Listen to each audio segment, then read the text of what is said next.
చెప్పండి సార్. ఏంటి నేను చెప్పినట్టు అంతా కరెక్ట్గానే చేస్తారు కదా? అదంతా జరిగిపోయింది సార్. మీరు అసలు కంగారు పడకండి. ఈ పెళ్ళయ్యేంత వరకు అబ్బాయిని మిమ్మల్ని హ్యాపీగా ఉండేటట్టు చూసుకోవడం మా పని. కెమిస్ట్రీ మేము వర్క్ అయ్యేలా చేస్తాం సార్. ఏంటన్నా ఇది? హే, ఇదంతా మనం చేసిన ఏర్పాట్లే.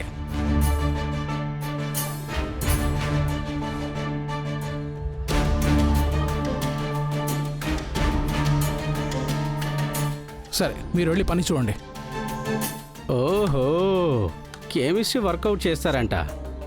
వాళ్ళ ప్లాన్ని గెలికేయడానికి మన మ్యాథమెటిక్స్ వాడదామా? వాడితే సరే.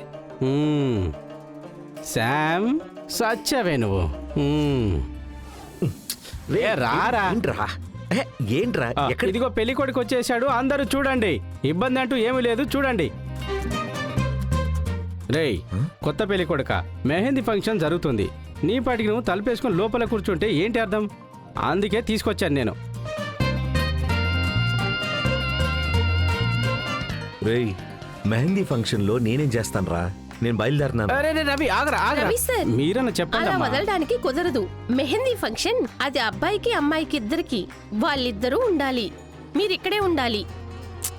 అయ్యో ఏమండి, నాకు దీని మీద ఇంట్రెస్ట్ లేదండి, వదిలేయండి ప్లీజ్. నేను బయలుదేరుతున్నాను. ఏంట్రా నువ్వు? పెళ్లి అనేది జీవితంలో ఒక్కసారి జరుగుతుంది, కనీసం ఎంజాయ్ చేయరా. ఇలా మొండి చేస్తే ఎలా చెప్పు? అదే కదా. బావా, మీరు అలా ఒంటరిగా ఉంటే మీకు పెళ్ళి అంటే ఇష్టం లేదు, బలవంతం చేసి పెళ్లి చేస్తున్నారని బంధువులందరూ అనుకుంటారు.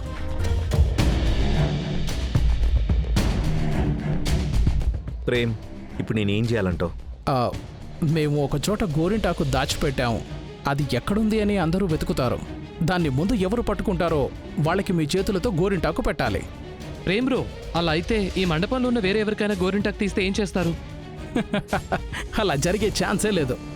అలా జరిగితే ఎవరు గోరింటాకు తీస్తే వాళ్ళకి రవి గోరింటాకు పెట్టాలి, అంతే కదా?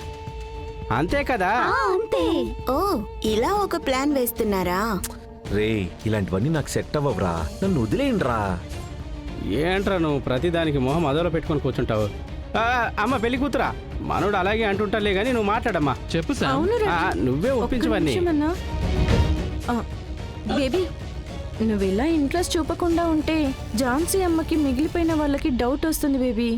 ఇదంతా మన మధ్య బాండింగ్ అని అందరికీ అర్థమయ్యేటట్టు చేయడానికేనా? ప్లీజ్ బేబీ, కొంచెం కోఆపరేట్ చేయి. నా మీదున్న కోపాన్ని కొద్దిసేపటి వరకు పక్కన పెట్టు. ఈ పెళ్లిలో నువ్వు కొంచెమైనా ఇంట్రెస్ట్ ఉన్నట్లు చూపించు బేబీ. ప్లీజ్, నీ మంచిగా చెప్తున్నాను. అవును బేబీ, నీకు ఇంట్రెస్ట్ లేదని తెలిస్తే ఝాన్సీ అమ్మ అది ఒక అడ్వాంటేజ్గా తీసుకుంటారు. పైగా ఈ పెళ్ళి అసలు జరగకూడదని చాలా మంది అన్నారు, నీకు తెలుసు కదా. అయ్యో, ఏం చెప్పినా ఒప్పేసుకుంటున్నాడే. అరే రవి, పొద్దునే టీ తాగావా? తాగాను. పెళ్లి కొడుకు ఒప్పేసుకున్నాడు, అందరు వెళ్ళి గోరింటాకు ఎక్కడుందో వెతుకోండి. వెళ్ళండి. రేయ్, వెళ్ళండి వెళ్ళండి వెళ్ళండి, అందరూ వెళ్ళండి. ఇంకా అలాగే నిలబడి చూస్తారండి. వెళ్ళండి వెళ్ళండి వెళ్ళండి. అరే మామ, మన కూడా వెళ్దాం పదరా. 3:05 లోపు అందరు తీసుకొచ్చేయాలేమా, టైం లేదు. అంటే గోరింటాకు నేను తీసుకొని వస్తే బావ నా చేతికి గోరింటాకు పెడతాడు. వెతికి తీసుకొస్తాను.